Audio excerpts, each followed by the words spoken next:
galera, beleza? Como é que vocês estão, meus amigos? Ontem tivemos um dia eletrizante com várias reviravoltas. A começar pelo Twitter, que voltou, já vai voltar a ficar bloqueado de novo. Reviravolta nas eleições, ramagem subindo nas pesquisas. A Globo, uma das principais patrocinadoras da campanha do Eduardo Paes, já está preocupada. Reviravoltas também em São Paulo, tem algumas coisas interessantes, mas vamos começar com a notícia. Eu até já vou colocar aqui, né? Só tem 2 temas no vídeo de hoje. E eu vou colocar aqui até a manchete. Ontem, rapaz, como vocês podem ver, começou a circular um documento. No primeiro momento, muita gente comentou que os parlamentares norte-americanos estavam pedindo o cancelamento de um visto, né? Do visto do ministro mais poderoso de todos, mas parece que é muito pior, que é o cancelamento do visto de todos os ministros do Supremo. A gente vai falar sobre isso. Nesse tema, ainda vai falar sobre a questão do Twitter. Tem algumas ponderações que eu acho que são bem relevantes. E aí, nas eleições, além de falar de Rio, quero falar de São Paulo, trazer algumas reflexões para vocês e falar sobre bolhas. Não se perder na bolha. Mas já vamos começar, né? Final da noite de ontem, a turma da Malu Gaspar fez questão de dar destaque. Saiu também outros jornais, mas eu peguei a Globo. E essa nota aqui é interessante, porque além de dar a notícia, você vai ver que do meio para o fim, o Jonas Heller, ele começa a fazer algo que eu aprecio bastante, que é você traçar meio que um histórico dos acontecimentos, o histórico da escalada, né? O tom vem subindo, fazer umas ponderações, uma análise de cenários que pode acontecer a depender, por exemplo, da eleição. Vai que os republicanos têm maioria na Câmara e no Senado, indo o Trump eleito. Congressista dos Estados Unidos, congressistas, pedem revogação de vistos do ministro mais poderoso de todos e dos outros. Carta assinada por deputados e senador e enviada para o secretário de Estado americano Antony Blinken chama magistrado de ditador totalitário. Um grupo de parlamentares dos Estados Unidos encaminhou nesta quarta uma carta ao Blinken solicitando a revogação dos vistos de todos os ministros do Supremo, com destaque para vocês sabem quem, descrito no documento como ditador totalitário. Blinken comanda o Departamento de Estado que chefia a diplomacia dos Estados Unidos. A carta assinada por 4 deputados e um senador, todos republicanos, diz que a democracia e a liberdade de expressão estão sob ameaça no Brasil em função de decisões do Supremo que teriam violado estes princípios, entre elas a suspensão do Twitter no último dia 30 sob fundamentos jurídicos questionáveis. O documento fala também de censura a conservadores e críticos da corte, que representaria uma perigosa guinada autoritária em uma das maiores democracias do Ocidente. Aspas. Nós, respeitosamente, apelamos para que o Sr. Blinken negue qualquer aplicação para vistos dos Estados Unidos ou admissão, a entrada nos Estados Unidos, incluindo a revogação de qualquer visto existente no nome do ministro e outros membros da Suprema Corte do Brasil, cúmplices destas práticas antidemocráticas. Parece que os antidemocratas estão mudando de lado. É do interesse da segurança nacional dos Estados Unidos da América garantir que qualquer visitante no nosso país não busque ativamente erodir processos ou instituições democráticas. O ministro e seus pares do Supremo estão fazendo exatamente isso. Defendem alertando para o risco de abertura de um precedente perigoso no Ocidente. Nós procuramos o Supremo e questionamos se a Corte irá se posicionar sobre a Carta dos Parlamentares Americanos. O espaço segue aberto. Ou seja, o Supremo até o momento não falou nada para a Globo, né? Eu acho que deve sair. Essa movimentação aqui é diferente. No vídeo de ontem, a gente comentou sobre o projeto de lei da Salazar. Esqueci quem também assinou junto com ela. Ali é um projeto de lei. Tem que ser pautado, votado. E aí é um negócio perene, né? Para sempre, não é um caso específico. Pessoas que trabalharam ativamente e meio que censuraram cidadãos norte-americanos, de alguma maneira, poderão ser considerados inaptos para entrar nos Estados Unidos. Aqui não. Gente, olha só. Isso aqui não é qualquer bobagem. Imagine você saber que tem 4 deputados e um senador pedindo assim, ó, esse cara aqui, ó, e mais esses 10 negue o visto. Um pedido formal ao secretário de Estado. Não é pouca coisa. A iniciativa amplia a ofensiva dos republicanos dos Estados Unidos, aliados do bolsonarismo contra o Supremo, como publicamos no blog, 2 deputados alinhados ao Trump apresentaram na última terça um projeto de lei que, na prática, visa barrar a entrada do ministro no país com base na controversa decisão de derrubar o Twitter no Brasil. São signatários da carta enviada ao Departamento de Estado a Maria Elvira Salazar, que é da Flórida, autora do projeto de lei também, o senador Rick Scott, que representa o mesmo estado, os deputados Christopher Smith, de Nova Jersey, Rick McCormick, da Geórgia, e Carlos Gimenez, da Flórida. Scott é o primeiro senador americano a apoiar publicamente uma investida formal contra o ministro e o Supremo. O Senado atualmente é controlado pelo Partido Democrata, do Biden e da Kamala. É considerado a casa legislativa com mais influência na condução da política externa americana. Hoje, está na mão dos democratas. E depois das eleições? Eu não sei. Não moro lá, a gente vai ter que esperar para ver. Na correspondência enviada a Blinken, auxiliar direto do Joe Biden, os parlamentares manifestam profunda preocupação quanto à supressão alarmante da liberdade de expressão orquestrada pela Suprema Corte Brasileira, sob liderança do ministro, e ressaltam a necessidade dos Estados Unidos tomarem medidas decisivas em defesa de defender empresas americanas, como o Twitter e os seus donos, que ainda, segundo os congressistas, estariam sendo alvos de perseguição judicial. Eles mencionam, por exemplo, a decisão do Supremo de congelar as contas da Starlink, empresa de satélites pertencentes ao bilionário Elon Musk, dono do Twitter, para garantir o pagamento de multas adotadas pela corte caso a rede social desrespeitasse a ordem de suspensão da plataforma no Brasil, medida classificava na carta como escandalosa. Aquela coisa, né? Não se trata apenas de um ataque à liberdade de expressão, mas um flagrante abuso de poder judicial com o intuito de intimidar e coagir. Essa questão da Starlink, eu acho que ainda pode escalar um pouquinho mais. Os congressistas escreveram ainda que o ministro tem usado o Supremo como ferramenta para reprimir dissidências políticas e mira desproporcionalmente vozes conservadoras. Aspas. Inquéritos e ordens de censura têm sido sistematicamente adotados contra parlamentares de oposição, jornalistas e ativistas, suprimindo possibilidade de se comunicar com o público. A suspensão de vistos do ministro, aí que o jornalista, né, o Jonas começa a fazer um histórico para fazer uma análise. Aí ele vai relembrar, essa história de suspender o visto já tinha entrado no radar da corte há algumas semanas, né? Como publicamos no blog, no último dia 4 de agosto, a nota da Embaixada dos Estados Unidos em Brasília, citando a importância da liberdade de expressão em uma democracia saudável, ao comentar a suspensão do Twitter antes mesmo do Supremo oficializar a decisão, causou preocupação no Supremo. Na verdade, 4 de setembro. Ministros manifestaram sob reserva o temor com a possibilidade de retaliações diplomáticas, como a revogação do visto, mas naquele momento, né, segundo apurou, a hipótese jamais foi cogitada pela diplomacia norte-americana naquele momento. Entretanto, eles não pensaram. Entretanto, agora o Departamento de Estado agora se vê diante de um pedido de uma ala de congressistas, né, que pressiona o governo Biden a tomar medidas de retaliação em retaliação ao derrubado do Twitter. Embora no Brasil a medida tenha sido corroborada pela primeira turma, o assunto provoca desconforto no país aliado, mesmo sob um governo democrata alinhado ao Lula. A própria porta-voz da Casa Branca, a Karine Jean-Pierre, a gente falou disso ontem, ela declarou nesta quarta que o governo dos Estados Unidos defende o acesso da sociedade às redes sociais como a garantia à liberdade de expressão. E ela falou isso ao ser questionada pela Raquel, que é a jornalista da Globo.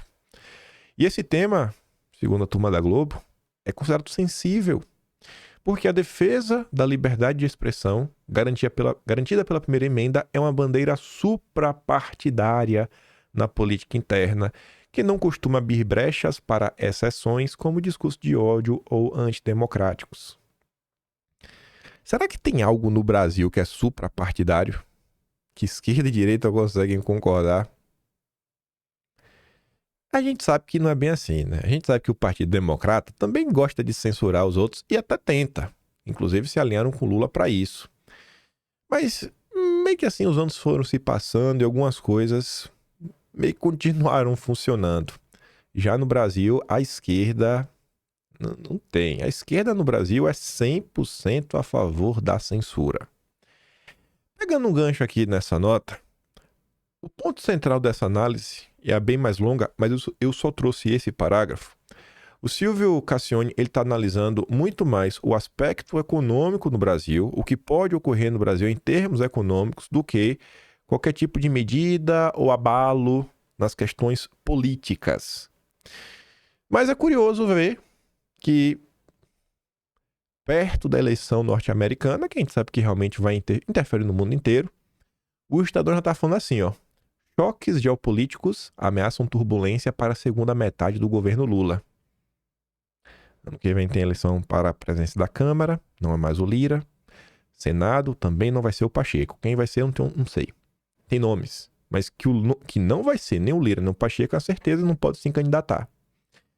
Esse equilíbrio de curto prazo, porém, pode mudar significativamente a depender do cenário internacional, falando que o Brasil hoje tem um certo equilíbrio interno na economia e tudo mais, e questões políticas. Qualquer prognóstico para a segunda metade do mandato de Lula precisa levar em conta o contexto geopolítico global, em especial os efeitos da eleição norte-americana sobre os mercados e as relações diplomáticas com os comunas, Europa, Oriente Médio. Existe potencial para muito mais instabilidade, com impacto direto sobre a governabilidade no Brasil, se as condições internacionais piorarem.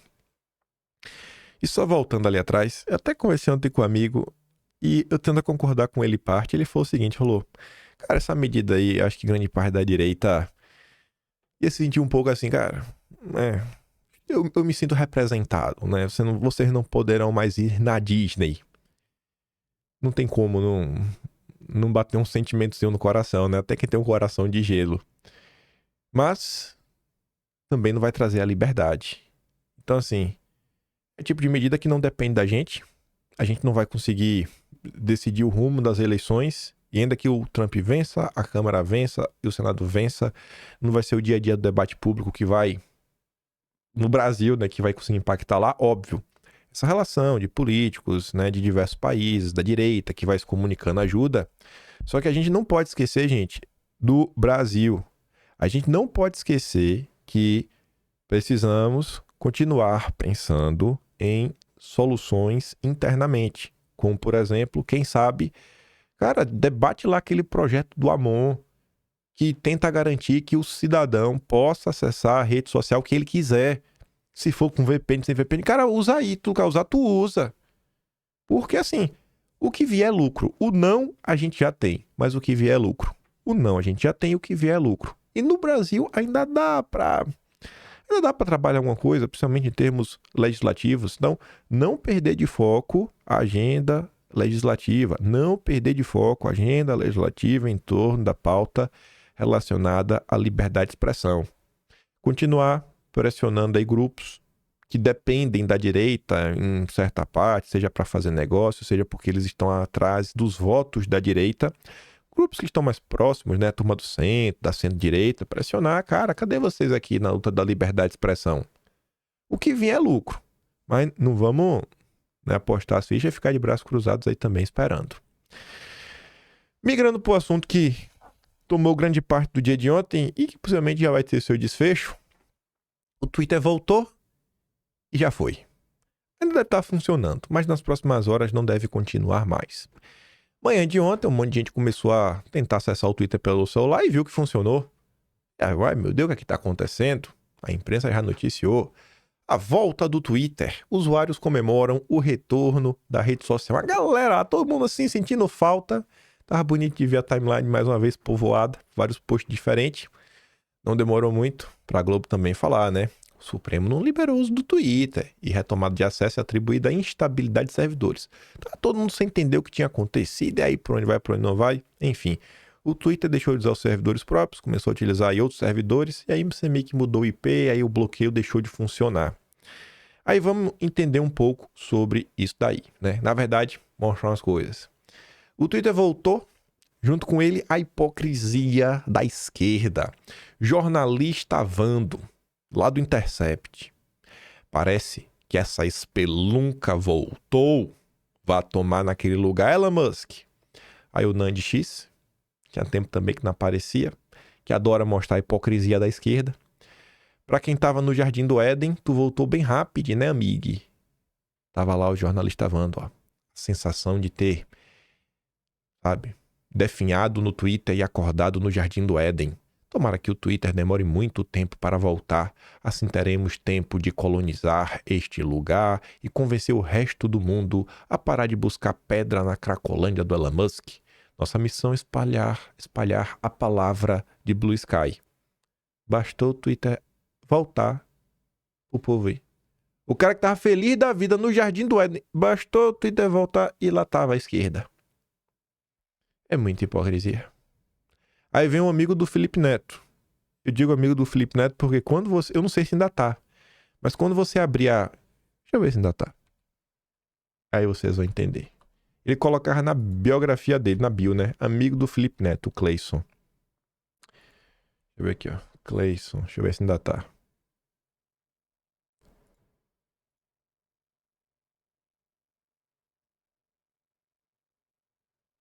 Ah, tá. Entendi até porque ele coloca amigo do Felipe Neto. Ó. Porque tá aqui, ó.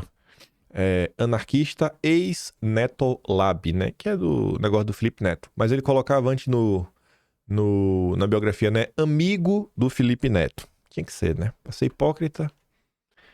Mas tá ali, ó. A fascistada toda feliz em postar falas preconceituosas, diversas, criminosas.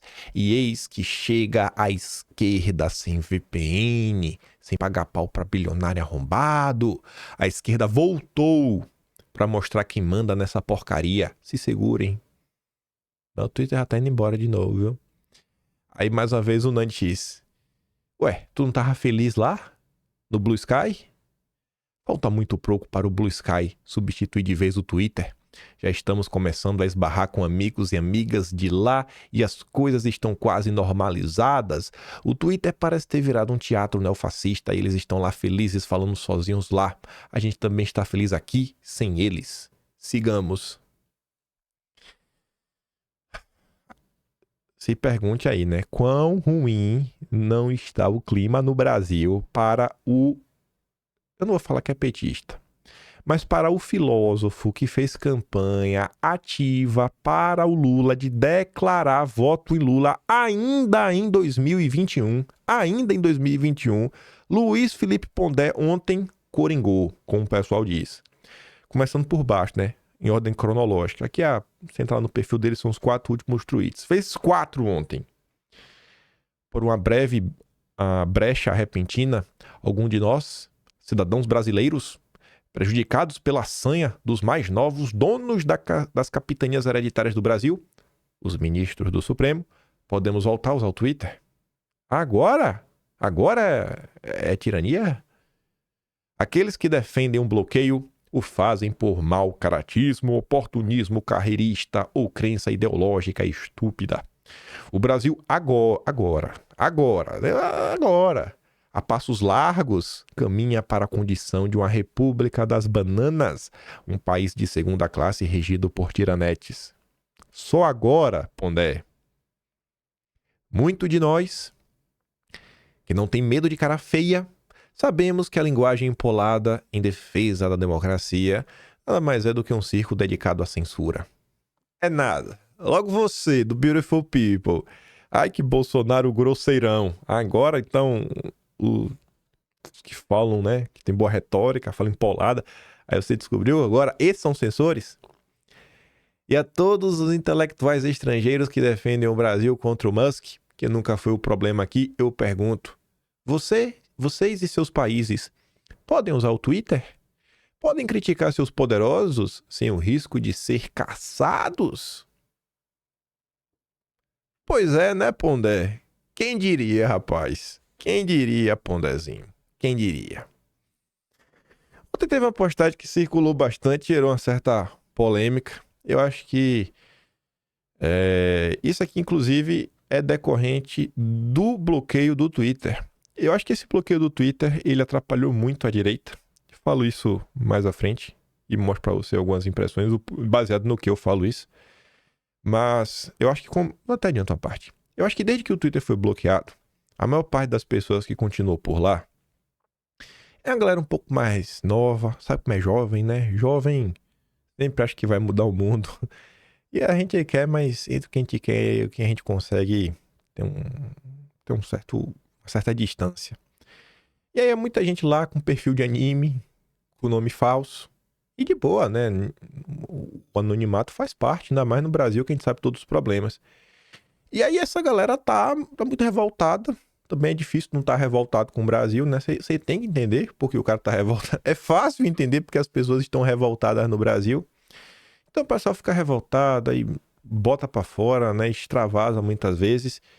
E como a maior parte das pessoas que está lá pensa assim, a impressão que passa para o discurso público é que esse é o tom do momento. Sendo que às vezes não é. Às vezes é o tom de quem tá no Twitter. E como as pessoas têm a tendência a se seguir e fica lá, e às vezes tem gente que tá acessando o Twitter, mas não tá postando nada, com medo de tomar multa e tudo mais, aí começa a passar a impressão que essas são as opiniões vigentes. Não, esse aqui é o debate tá mais ou menos assim. Sendo que, cara, mais ou menos. Não dá pra levar assim. E querendo ou não, o Twitter, ele é extremamente importante porque ele sempre pauta as outras redes. É por lá que as pessoas ainda se informam. Os canais que você acompanha continuam se informando pelo Twitter, ainda que eles não usem ou não estejam falando no Twitter, mas eles se informam por lá. O Twitter é a rede que sai dela pro YouTube, sai dela pro Facebook, sai dela pro Instagram. É do Twitter, não tem pra onde correr, vai continuar sendo assim. Quando não sai do Twitter para a imprensa, da imprensa volta para o Twitter e vem de volta, ou imprensa, Twitter, chega a você. Então é a rede crucial. Então tá todo mundo muito revoltado nos últimos tempos. E aí uma pessoa fez lá um post que circulou bastante. Voltou o Twitter para os frouxos. É a pessoa direita, né? E é os termos do momento. É frouxo corajoso, né? Bolsonaro frouxo covarde, safado, né? E se a gente tá nessa eterno loop aí, parece que isso vira tudo um teste de coragem. Um grande teste de coragem. A Tsuka até fala assim, ó, cara, essa pergunta abre um leque para várias interpretações que nem sempre serão justas.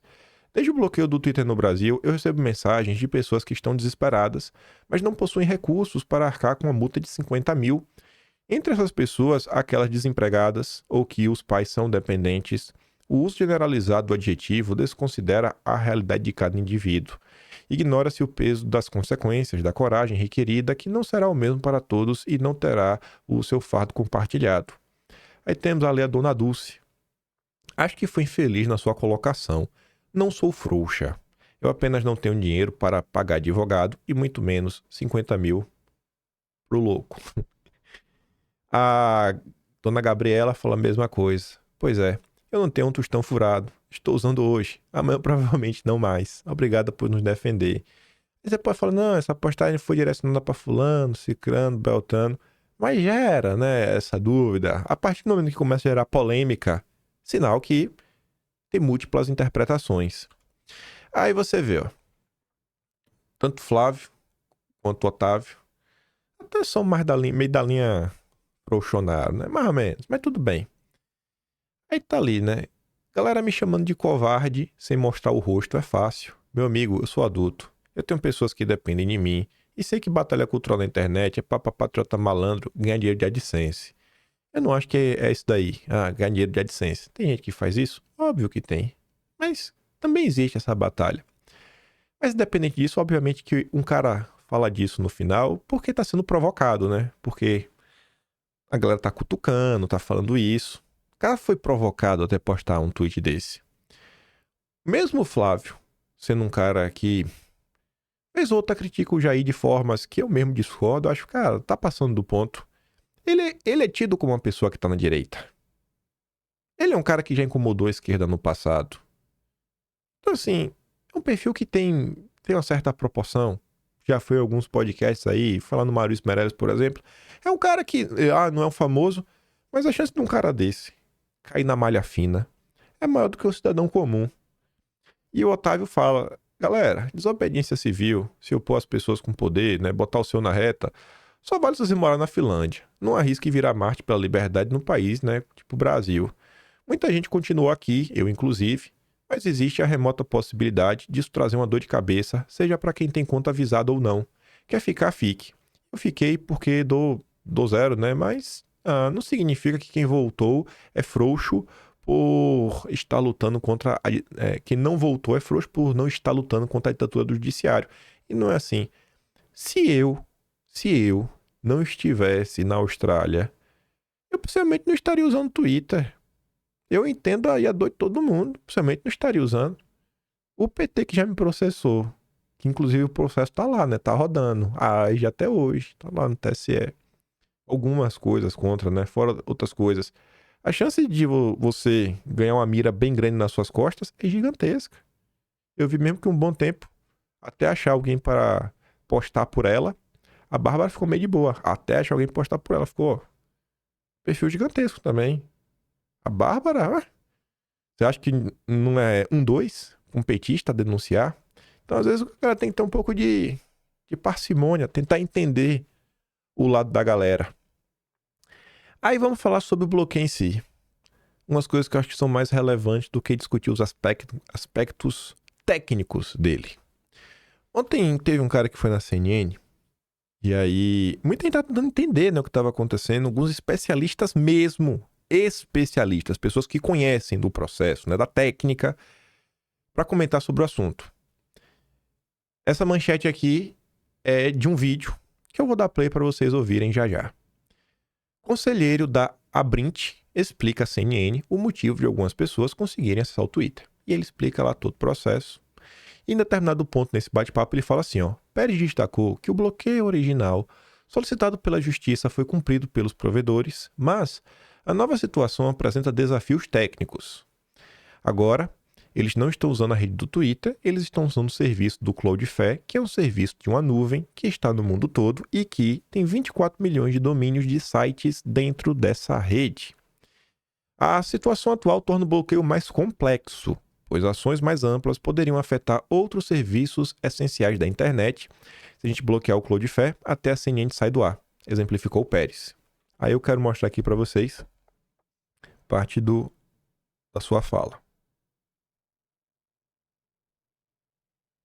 O que foi solicitado foi feito, inclusive como nós conversamos da vez anterior, foi feito o bloqueio de DNS, depois foi feito o bloqueio também através da própria rede, que deu um certo trabalho por causa da complexidade da rede do X, só que agora eles não estão usando a rede do X, eles estão usando um serviço do Cloudflare, que é um serviço de uma nuvem que está no mundo todo e que tem 24 milhões de domínios de sites dentro dessa rede.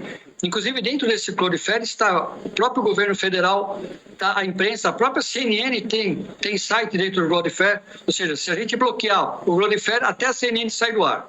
Então, nesse momento, a coisa ficou muito mais complexa. O que nós temos orientado os provedores nesse momento é aguardar orientação da Anatel ou da Justiça do que fazer, porque assim, na verdade, o que nós tínhamos orientação para fazer foi feito. Agora é um novo passo. O fato de alguém ter acessado o X agora, não dá para dizer que foi intencional, porque não foi a pessoa que procurou acessar o X, simplesmente começou a entrar os conteúdos do X nos celulares de todo mundo que estava funcionando. Então tá aí, essa é a fala do cara, ele fala das complexidades, né, a dificuldade de você conseguir meio que resolver a situação. Deixa eu ver aqui o negócio que eu recebi. Tá. Mas enfim, aí gente, mostrei o que tá na entrevista, mostrei a fala dele, olha os termos que um especialista fala, cara, existe complexidade, existe desafios técnicos. Essa foi a fala dele. A mulher patriota, eu acho que fez uma postagem bem de boa. Conselheiro da Abrint, entrevista à CNN, comenta sobre o caso. Se você bloquear a Cloudflare, você bloqueia todos os serviços no Brasil. Se isso acontecer, até a CNN sai do ar. Comentou o que realmente está na sua fala. Deixa aqui só de reflexão os rumos que às vezes as coisas estão tomando na direita. É muito bacana os views, né? O engajamento, o like vicia. Mas veja só como são as coisas, né? O vídeo, o Bruno Zambelli, ele colocou a marca d'água dele. Aí a pessoa que postou colocou outra marca d'água em cima. Sirene urgente. especialista diz que Elon Musk deu checkmate no ministro. Em algum momento ele falou que Elon Musk deu checkmate no ministro? Em algum momento ele falou isso? Não. Tanto que o tempo passou e a gente vai chegar lá, você vai ver que a Cloudflare já tá organizando aí pro Twitter voltar a ficar banido. Então, temos que ter, gente, um pouco mais sabe, talvez até honestidade nas palavras na hora de descrever algumas coisas. Beleza, que tem que ser otimista na vida, mas tem algumas coisas que são mentira. Eu já vi algumas pessoas se referindo a algumas páginas da direita que surgiram como a choquei da direita. E o pessoal devia cair na real do que tá rolando. Aí, veja isso daqui. Veja como a técnica sem a política às vezes não resolve muita coisa. Aqui essa postagem serve de reflexão. Para quando você vê uma discussão política, alguém fala o seguinte: vamos montar aqui um ministério técnico, todo mundo técnico, é tudo técnico. E na política, você ser técnico é importante, mas você ser político é mais importante do que você ser técnico. Eu gosto desse cara, eu até deixo recomendação para vocês, quem é da área de tecnologia, mas principalmente para quem é da área de tecnologia, escute o Akita, a última participação dele aí no Flow. Esse cara, ele consegue colocar os assuntos de uma forma bem clara e ele consegue trazer um pouco do que tá rolando no mundo hoje, até em questões geopolíticas. Ele trouxe informação que eu não tinha nem ideia que ela... Não é Lockheed, não. É Lockheed. Não lembro qual é a empresa dele. É a empresa do complexo militar. E ele explicando como ela teve um papel crucial na criação de chips 3D lá com a SEGA, que tem até a ver com videogame, enfim. É um cara que sabe do que tá falando. E é um cara, ele realmente é técnico. É um cara que fala com propriedade. Só que veja só. O Akita ontem, e que é um cara de direita, ele postou o seguinte: deixando claro, sim, tem como bloquear. Não é impossível, só não é trivial. E por que não é trivial? Ele explicava, não tem representante legal no Brasil, na Cloudflare, só um telefone de vendas, que pode ser só um VoIP para algum call center no Paquistão, sei lá. 2. Vai levar um tempo para alguém lá na Cloudflare se dispor a fazer isso, porque é um cliente pagante nos Estados Unidos e a empresa é dos Estados Unidos, né? E tem todo o problema de jurisdição. 3. Se não quiser negociar com Cloudflare, vai levar dias e quiser resolver na força bruta, vai bloquear todos os espelhos do Brasil até os próprios sites do governo. Por isso, é jogada de mestre. É uma humilhação. Vai expor o desconhecimento técnico e a impotência de forçar as coisas. Não tem como mandar uma notificação com vocês têm 24 horas para resolver porque não tem solução rápida. Só dou risada. E o Akita, ele é um cara assim com muito conhecimento na área. Aí, veja só. A postagem do Akita foi às 2 da tarde, a primeira. 5h20. A Anatel vai notificar empresas que possibilitaram volta do Twitter sob decisão do Supremo que bloqueia a plataforma no Brasil. A Anatel vai bloquear as empresas, vai notificar as empresas, blá blá blá. O órgão identificou que as ferramentas Cloudflare, Fastly e Edge Uno estão sendo usadas pelo X, que abriu a janela para que usuários voltassem a ter acesso à plataforma, segundo integrantes da Anatel ouvidos pela Globo. 8 da noite, ou seja, 6 horas depois da postagem do Akita, a Anatel recebe apoio de uma empresa americana e dispara a ordem para derrubar o Twitter. A coluna apurou com o dirigente que a agência contou o apoio da empresa americana Cloudflare. Informada pela Anatel do ocorrido, a Cloudflare isolou o tráfego usado pelo X, de forma que o bloqueio seja possível sem afetar demais instituições e empresas que utilizam a mesma rede. Aí, no finalzinho da noite de ontem, o Akita voltou. Opa, aí ele marca os caras. Vocês viram isso? Vai reverter fácil assim mesmo? Assim mesmo? Aí ele coloca. Infelizmente confirmado.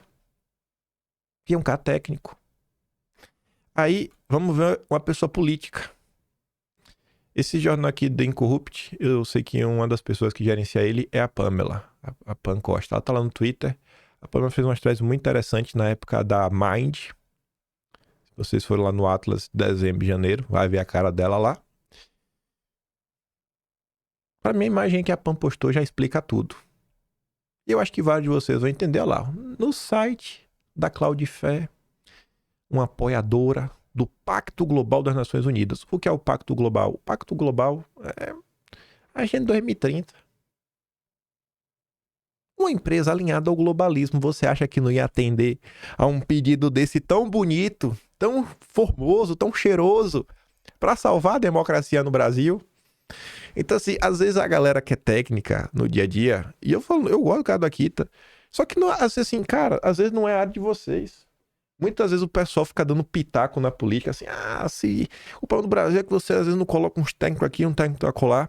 Se você não conhece os meandros da política mesmo, como se dão algumas relações, como são construídas essas relações geopolíticas, você não entende o jogo. Você não entende o jogo.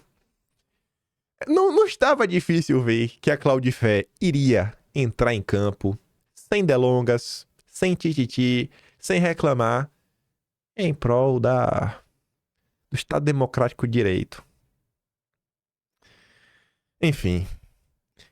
E, para terminar, acho que termina com isso aqui, não sei se eu botei uma coisa depois. O perfil oficial do Twitter, que fala de relações governamentais, fez um tweet que eu fiquei assim, né, olhando. Quando o Twitter foi desligado no Brasil, nossa infraestrutura para fornecer serviço para a América Latina não estava mais acessível para a nossa equipe. Para continuar fornecendo o serviço ideal para nossos usuários, mudamos de operadora de rede. Essa mudança resultou em uma restauração inadvertida e temporária do serviço para usuários brasileiros.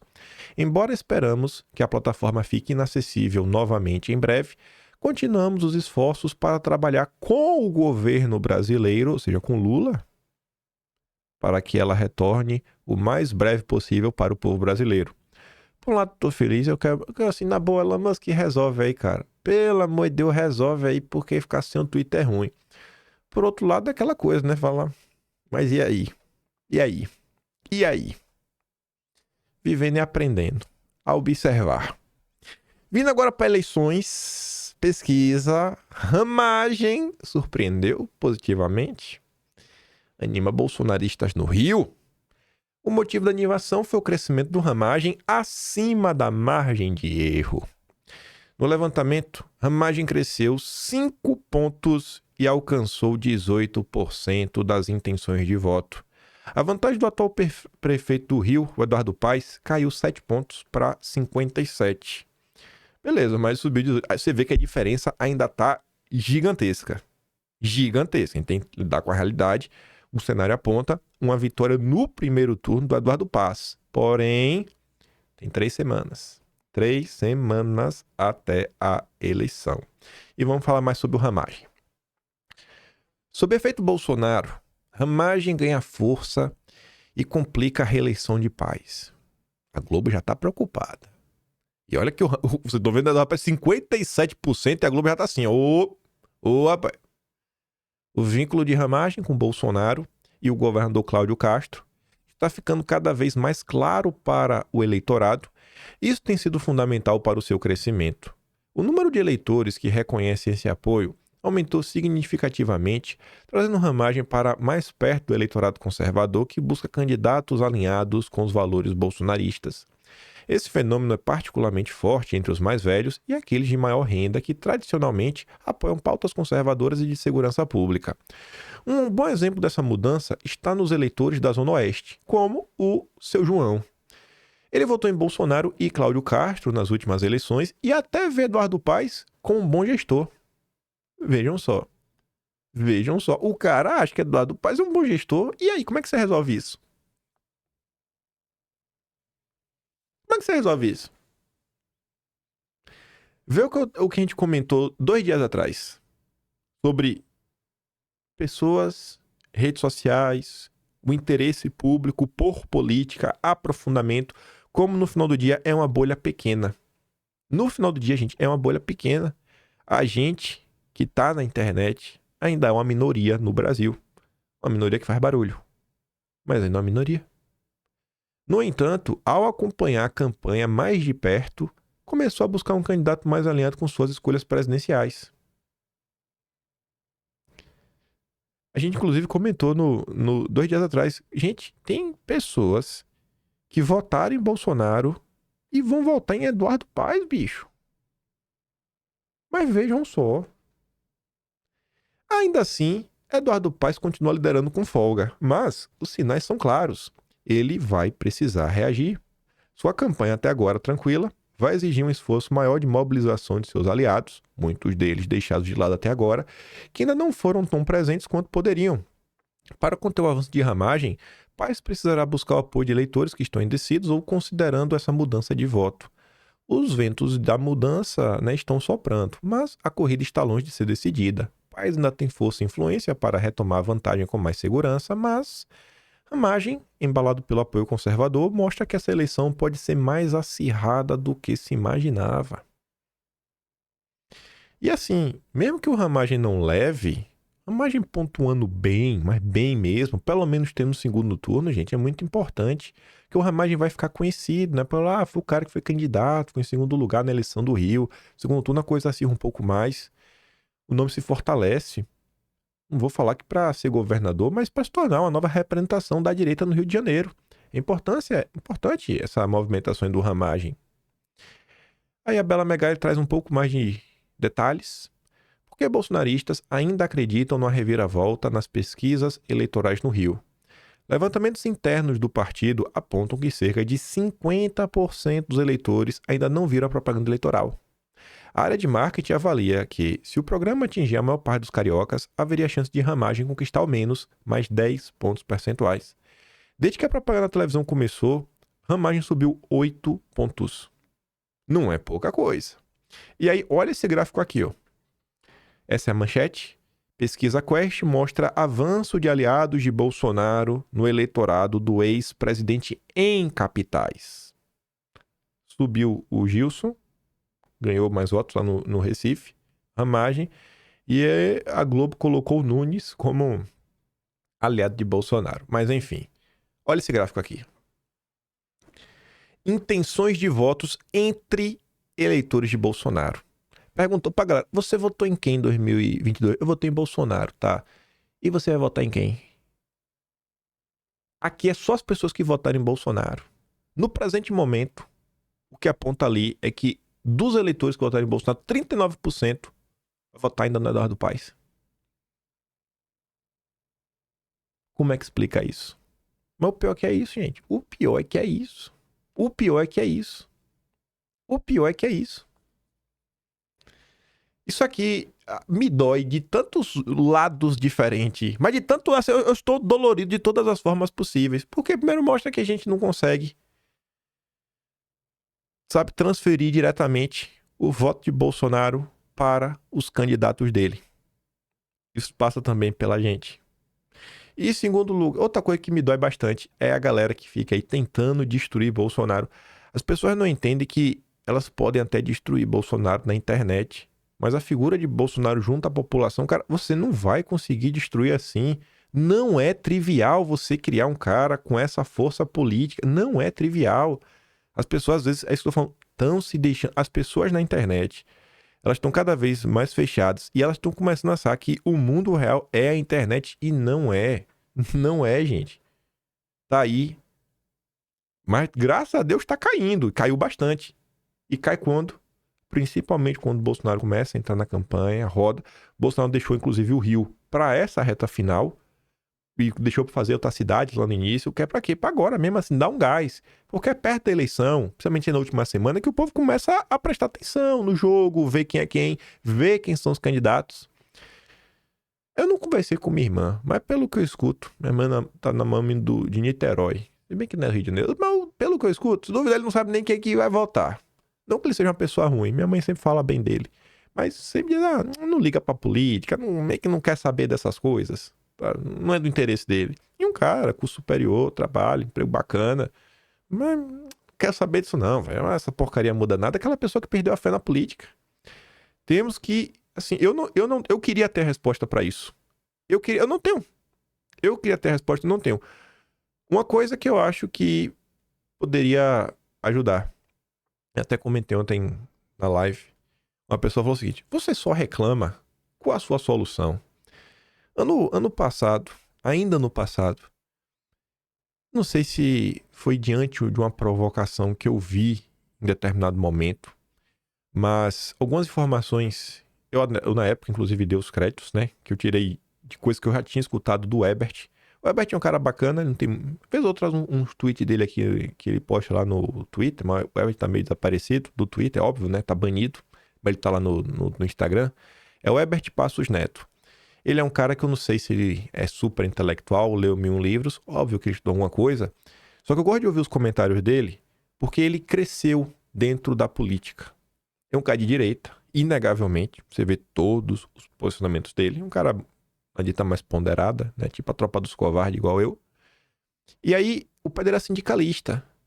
Então, lá atrás, ele viu mais ou menos essas movimentações da esquerda. Então, ele tem, assim, um tato do dia a dia da política. Fala, cara, olha só, entre você falar e você conseguir converter um voto, às vezes tem um certo abismo, ele vai falando algumas coisas. Enfim, ele comenta muita coisa. Tem experiência de dentro de gabinete. E aí ele tinha pontuado, e aí eu fiz um vídeo para falar sobre isso, fiz tabela, mostrei exemplos, comentando o seguinte: na época, eu mostrei mais ou menos quantos votos você precisa ter para eleger alguém. E aí eu fiz uns gráficos para analisar. Eu peguei, por exemplo, o Nicolas, que pontuou, foi o deputado mais votado no Brasil. Gente, o Nicolas, em mais da metade de Minas Gerais, mais da metade, eu acho que ele pontuou acima, assim, de 15% na cidade. De 10 a 15%. É uma votação, assim, avassaladora. É assustador isso, sabe? E metade do estado. Por essa votação, ele, no mínimo, colocaria ali 2 vereadores em cada cidade. E aí eu questionava lá atrás. Pô, o nosso deputado deveria ter aqui um plano, cara, ó. A Câmara funciona de terça a quinta. Às vezes pode ter segunda ou sexta, mas enfim, ó.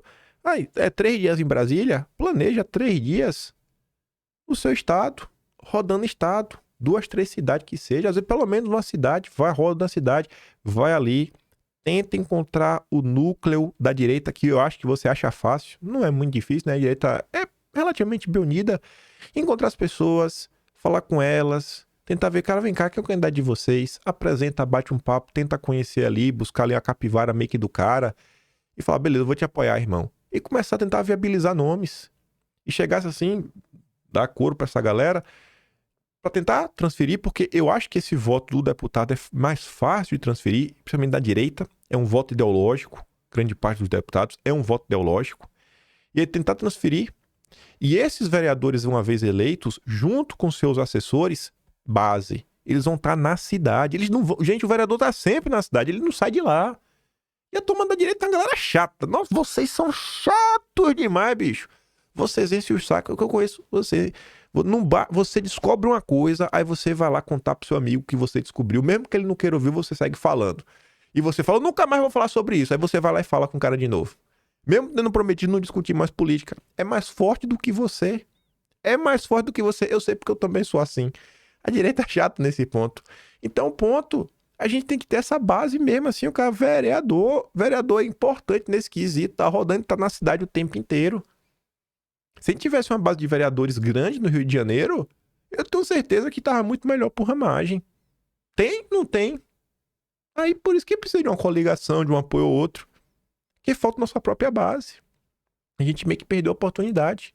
O Ebert, ele tinha feito uma crítica já há uns bons anos, ele é de Santos. E aí ele usou a cidade de Santos para pontuar o seguinte, cara, o Eduardo Bolsonaro teve 30 mil votos aqui em 2018. Ele nunca pisou aqui na cidade. Uma vez eu tive a oportunidade de conversar com o Eduardo e eu falei isso com ele. Eu falei, Eduardo, tu teve 30 mil votos, bicho. Era pra tu ter ido lá em Santos e colocado 2 vereadores teu. Que ia puxar voto pra tu de novo. Isso é importante, bicho. Vai lá. Cidade grande. Não pode deixar assim de lado, não. Aí migrando pra São Paulo... Olha que texto maravilhoso, rapaz. Maria Hermínia Tavares. Ó, assim com FHC. Sem aumentar. É do Sebrap. Membro do Sebrap. E chefiava a Comissão Arnes, a ONU Comissão Arnes. Que trabalhou ativamente naquelas reuniões com assessores, depois com os parlamentares americanos para salvar a democracia de Bolsonaro. Olha quem aparece. E tava no Roda Viva, viu agora? Eleições e disputas no campo das direitas. Aí ela tem um raciocínio meio que... Eu acho que tipo a gente. A gente não tem o raciocínio do qualquer um menos o Boulos. Pelo menos esse é o meu raciocínio. O raciocínio dela é... qualquer um menos a direita. Qualquer um menos a direita. Aí veja quem são as pessoas que ela não quer. Ela deixa 2 opções em aberto. Mas vamos olhar. Há 2 eleições para a Prefeitura de São Paulo. A primeira, ostensiva, definirá o novo ocupante, isso a gente já percebeu. Em paralelo, como apontou o cientista político Antônio Lavareda, trava-se uma espécie de primárias para decidir a liderança das direitas na Pauliceia, que é o que eu também estou comentando, que a eleição de São Paulo já deixou de ser de São Paulo há muito tempo. Há muito tempo. Aí, olha as pessoas que ela coloca na direita.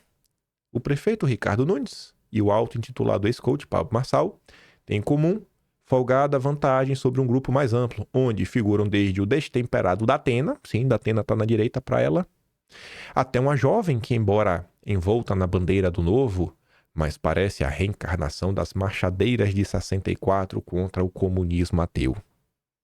Então, esses são os 4. Tirando esses 4, sobra quem? Tabata e Boulos. Esses são do bem. Os outros 4 são do mal. Está em jogo a liderança nacional do ex-presidente. Sim, a gente está percebendo isso. A gente já percebeu que a eleição virou sob ser assim, e aí? E Bolsonaro, hein?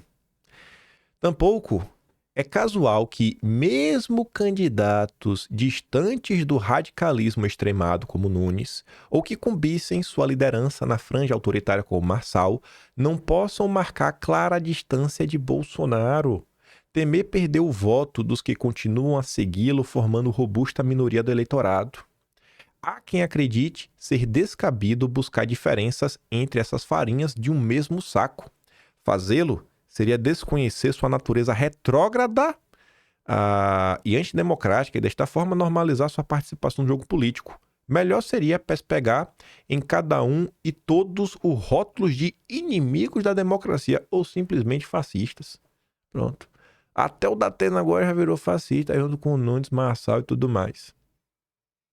Para essa galera, só é democracia se ganhar Tabata ou Boulos. Só é democracia se ganhar Tabata ou Boulos. É incrível. Incrível isso. Eu queria sabatinar os 2 que ainda não vieram. Mas eu vou deixar aqui uma pergunta que eu faria se eu tivesse oportunidade, caso alguém vá sabatinar o Nunes e queira ouvir e queira fazer. O grande nome do MDB é Ulisses Guimarães, né? É visto assim uma das pessoas mais nobres da história do Brasil, né? Sua participação na construção da Constituição Brasileira de 88. Ulisses Guimarães, é ele que contrata o SEBRAP do Fernando Henrique Cardoso. Eu tô em dúvida se foi 74 ou 77, para construir um programa para o partido. É a partir daí que chega no Brasil a agenda woke, agenda identitária, agenda indigenista, agenda verde.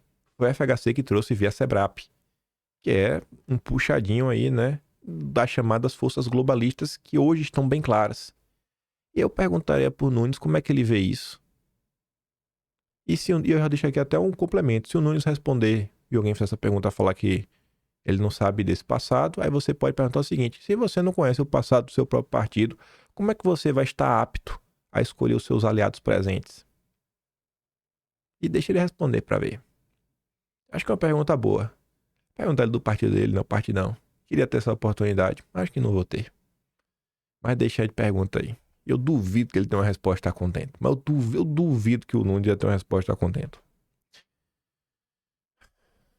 Fico muito feliz quando o Carlos Bolsonaro me compartilha, viu? Não é por nada não.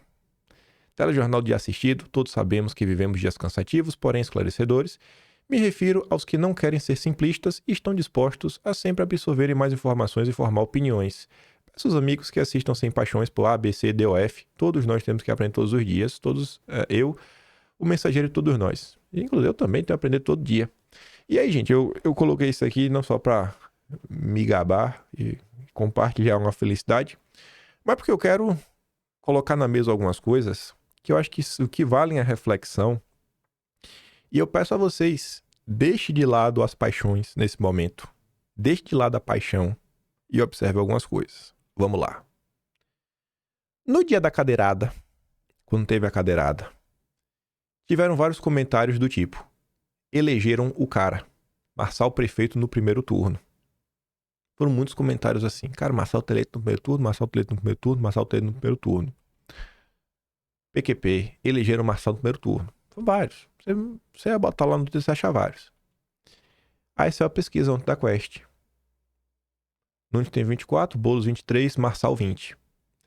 Em relação à pesquisa anterior, Nunes manteve o mesmo número, Boulos oscilou 2 pontos para cima, Marçal 3 para baixo. A aposta era Marçal vencer no primeiro turno. Ele recuou. Os eleitores... se você gosta do Marçal e você quer ver o Marçal vencer, você deveria se questionar. Ainda mais se você também gosta do Ramagem e você celebrou a crescida do Ramagem na Quest. Ou a Quest funciona no Rio, mas não funciona em São Paulo. Enfim, você deveria se refletir. Cara, o que está acontecendo? Você deveria estar se refletindo. O que dizem as pesquisas internas de Marçal após a cadeirada? Passado 3 dias da cadeirada, a campanha do ex-coach não detectou em suas pesquisas internas grandes variações no modo eleitorado. Nem para bom, nem para mal. Parte da direita, esse que eu estou falando do Twitter, como o Twitter reduziu a quantidade de pessoas, eu duvido que tenha um brasileiro que faça uma análise qualitativa do discurso no Twitter melhor que eu. Porque a quantidade de lista que eu tenho, que eu leio diariamente, eu conheço tanto de vocês por nome que vocês nem sabem que eu sei que vocês são. Sabe? Não falo assim, você é um anônimo, eu sei o seu nome real. Não. Mas de acompanhar vocês, esse é o meu trabalho, essa é a minha especialidade. Eu tô falando, o clima no Twitter, ele não é o clima que tá nas outras redes sociais. E eu sei que não é o clima real porque eu converso com outras pessoas. Converso com as pessoas fora da bolha, converso com pessoas que não acompanham política. Ali é uma parcela da população. A própria campanha do Marçal não conseguiu detectar, gente. Como é que você pode entrar no Twitter e é um clima que todo mundo concorda que o cara tá eleito no primeiro turno e você vai pro mundo real e o cara cai na pesquisa? A própria pesquisa do Marçal mostra que a gente não ganhou nada com isso. O interlocutor de Marçal disse à coluna que os trackings dos últimos dias não mostraram impactos sobre a alta rejeição, tampouco o reflexo da intenção de voto. Não é se você concorda ou não com a cadeirada. O que você tem que refletir é o seguinte, cara. A galera apostou que ele ia subir e ele não subiu. Como é que o eleitor pensa? Você tem que pensar um pouco nisso. Aí você olha isso aqui, ó. Pesquisa confirma a previsão de Bolsonaro sobre a cadeirada. Bolsonaro fez aí nos bastidores, né, umas análises. Na segunda, durante as gravações com candidatos a prefeito do PL, Bolsonaro fez a avaliação que Marçal perderia com o episódio, porque estava sendo muito agressivo com os adversários. Segundo presentes, Bolsonaro, que está longe de ser um exemplo de moderação, destacou o grau do ataque que o influenciador direcionou a Datena, com acusação, né, e não foi só de assédio, né, e insinuação de afofamento, né. Isso daqui, pessoal, é assim, eu vejo assim, você pode não concordar tudo mais, mas às vezes a direita, ela tá perdendo a capacidade de sentir empatia. Uma acusação que você violentou uma pessoa, isso é muito sério, isso é muito pesado. Antes de sair a pesquisa, e eu fiquei de olho, eu já tinha visto essa matéria é dia 17. Dia 17, mas eu falei, adianta trazer? Não adianta trazer, porque depois você traz. Aí falou, não sei o quê. Tracking de Boulos mostra a queda de Marçal um dia após a cadeirada. Segundo apurou, Marçal caiu cerca de 3 pontos no tracking realizado pela campanha. O track do Nunes vem na direção do que as pesquisas do Marçal mostram. Nas pesquisas contratadas por Nunes, por exemplo, o candidato do PRTB seguiu estável. Nem subiu, nem desceu. O do Boulos é engraçado, porque o do Boulos, o Marçal caiu 3 pontos, que é exatamente o que ele caiu na Quest. Bate certinho. Mas a do Nunes tá igual a do Marçal. Mano, tá aqui no mesmo ponto. A Mônica Bergamo já tinha dado, né? Isso aqui, várias campanhas tem. Eu tenho certeza que a campanha do Marçal também tem isso daqui. Datena foi paciente até demais. E Marçal mereceu cadeirada, dizem eleitores em pesquisas qualitativas. Você pode concordar, discordar. O eleitor pensa dessa forma. Se você quer que o Marçal vença, se você quer que o Ramagem vença, então vamos aqui abstrair por Ramagem. Você não pode pensar só com a sua cabeça. Você que acompanha a política todos os dias. Isso daqui é relativamente similar à questão do Ramagem com o Eduardo Paes. Você tem que entender a cabeça do cidadão comum. Como chegar nesse cara. E realmente tentar entender, né? Tem um exemplo na live. A direita estava faltando um pouco de Mano Brown. Tem que voltar pra base, bicho. Tá certo que o Mano Brown não falou nada de novo, é porque foi um episódio marcante que todo mundo lembra. Mas tá ali, ó. As pesquisas mostravam que boa parte dos eleitores que participaram das sondagens não condenaram Datena e até justificaram o ato. Eleitores disseram que Datena teve paciência até demais, que estava sendo humilhado e que tinha como única alternativa reagir à altura dos ataques. Houve afirmações também de que Marçal mereceu e sovar os debates para provocar e tirar os outros do sério. A expectativa nas campanhas adversárias é que Marçal até perca votos. Então, é o que eu tava falando nos últimos dias, gente. Muita gente no Brasil vive num Brasil que você não sai fazendo algum tipo de acusações à toa, que você sabe que se você fizer, você pode tomar na cabeça. Quest mostra recuo no eleitorado convicto de Marçal em São Paulo. Marçal desaba entre homens evangélicos em pesquisa. O segundo ponto ali, evangélicos, eu não acho que é por causa da cadeirada. Eu acho que é por causa do Silas Malafaia. Tem muita gente que acompanha política, mas tem muito evangélico. Tem muito evangélico. Rapaz, tem muito evangélico. Às vezes a gente não dá nada, mas a participação de líderes religiosos no dia a dia das pessoas, falando de política, gente, isso acaba direcionando o voto. Isso acaba direcionando o voto.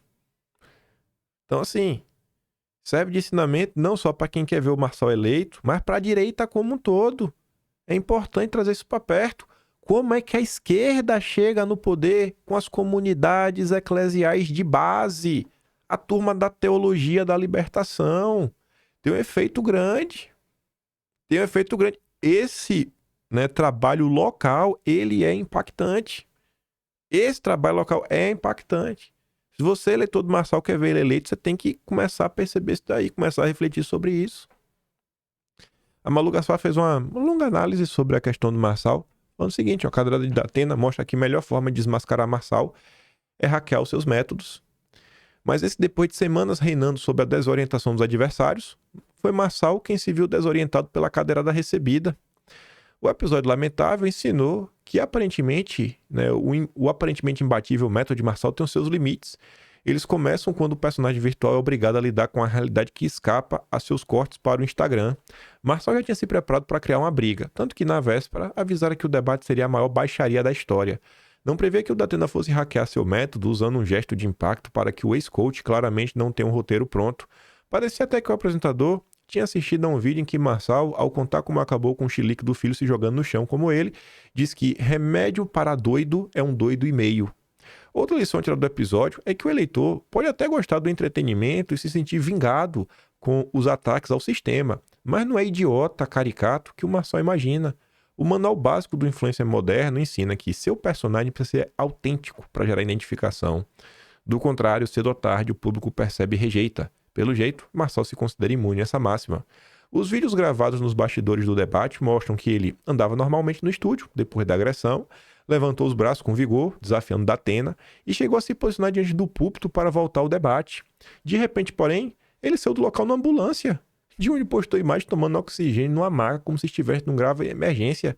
Sua equipe divulga que tinha fraturado uma costela, mas a foto do hospital mostrava uma pulseira de cor verde usada para identificar casos pouco urgentes. O pastelão foi tão grande que pela primeira vez na campanha a internet se voltou contra o Marçal. As análises de consultoria digitais mostraram que a maioria das citações dele nas redes sociais tinha conteúdo negativo ou deboche. Grupos de pesquisa qualitativa das equipes adversárias mostravam que os eleitores dele estavam envergonhados com a gozação generalizada, especialmente os homens mais jovens, e que acabou demonstrando isso, né, nas pesquisas, e muitos achavam que não deveria ter abandonado o debate, como afinal, o sujeito que ensina nos vídeos a lutar contra tubarão e onça acaba no hospital por uma cadeirada de um idoso. E aqui outra coisa que vale a reflexão, eu não coloquei nenhum tweet, porque todos eram muito coiso. Mas muita gente colocou o seguinte, né? Quando o Marçal toma cadeirada na ambulância, as pessoas fazem comentários do tipo, rapaz, não tem como negar. O bicho é bom de marketing.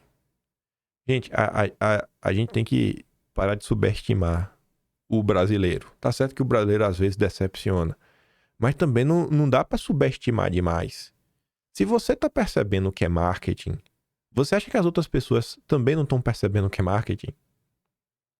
Se você tá percebendo que o cara é um bom ator, Você acha que as outras pessoas também não estão percebendo? É só você. Só sua mãe teve filho esperto.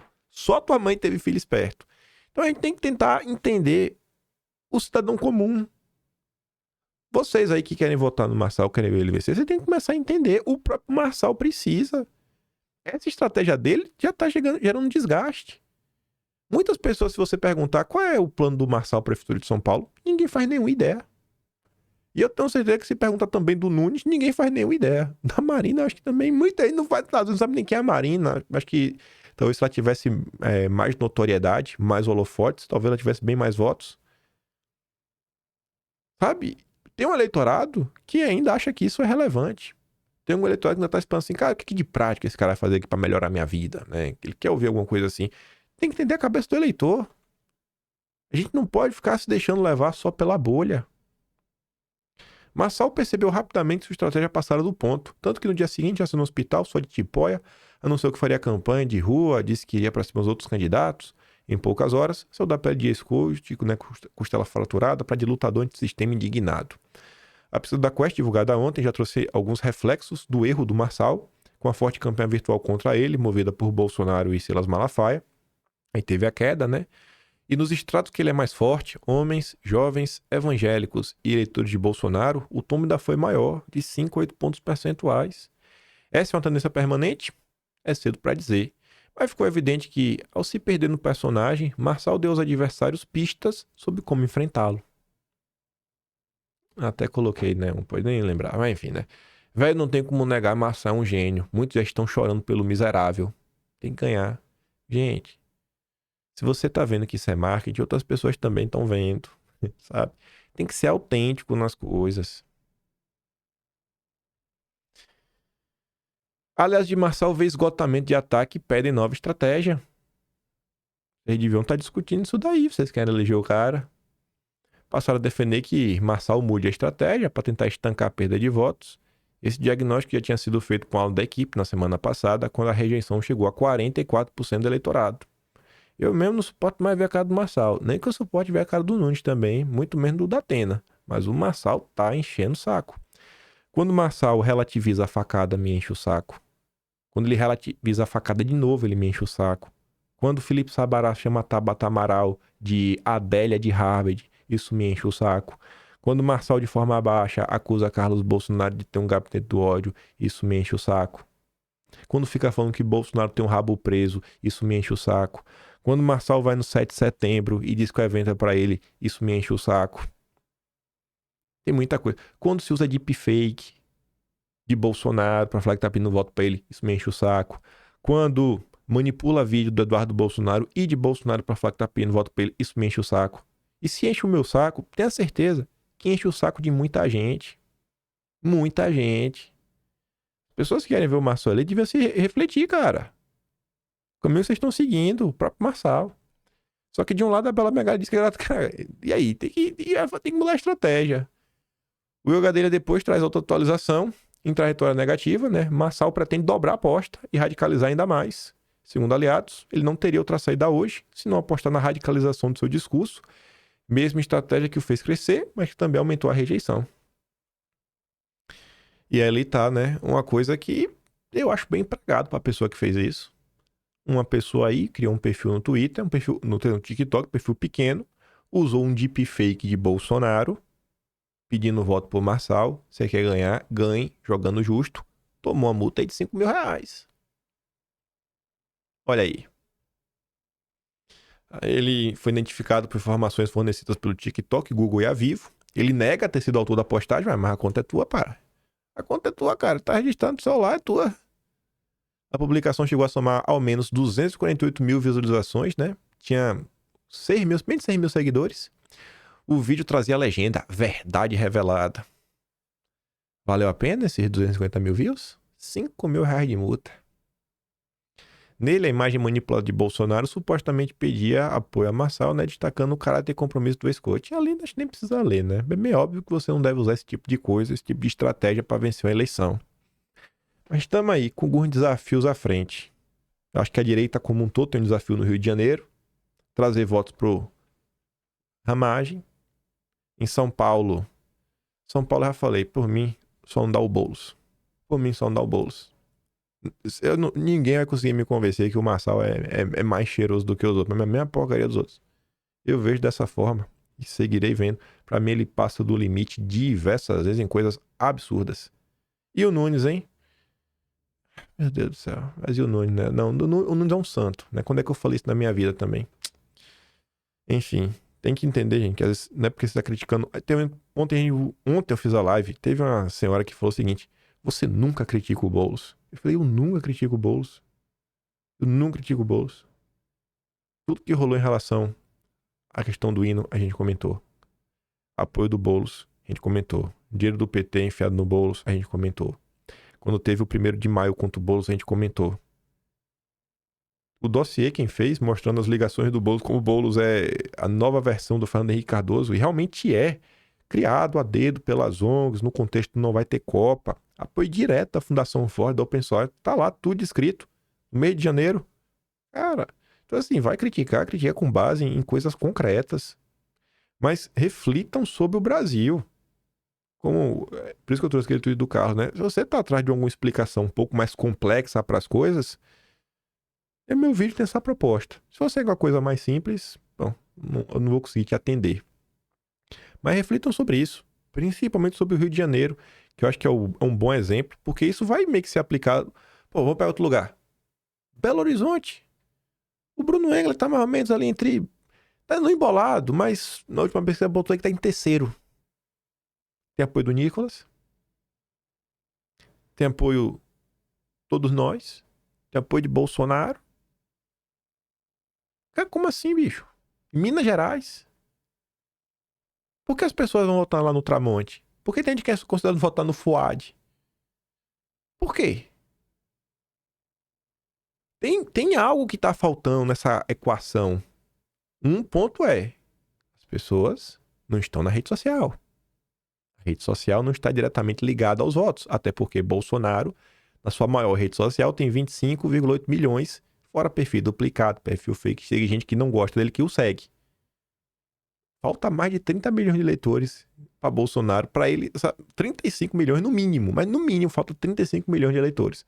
Tem 25 ali, na melhor das hipóteses, teve 60 milhões de votos. 35 milhões de pessoas que deveriam seguir, ele não segue. E aí? Como chegar nessas pessoas? Qual a solução? Eu não tenho. Qual a solução? Eu não tenho. Queria ter. Meu pai estou refletindo sobre ela. Acho que um caminho, não é solução, um caminho teria sido investir desde 1º de janeiro de 2023 em formar a base.